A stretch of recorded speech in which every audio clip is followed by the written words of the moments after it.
Повечето хора измерват живота си в часове, минути и секунди. Поглеждаме часовника на телефона си и си мислим, че 14 часа и 15 минути днес е абсолютно същото, като 14 часа и 15 минути утре.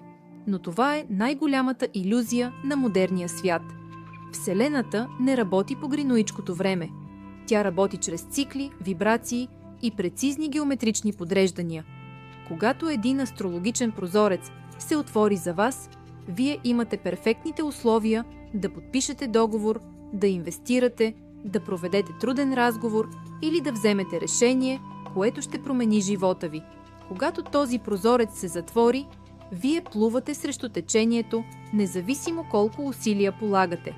В древността хората са разбирали това. Наричали са го Кайрос, правилният, прецизният момент за действие, за разлика от Хронос, простото изтичане на времето. Днес ние сме загубили този компас. Решаваме кога да действаме на базата на логика, на стрес или просто защото така трябва. И резултатът? Постоянно усещане, че закъсняваме, че нещата стават твърде трудно и че късметът ни убягва.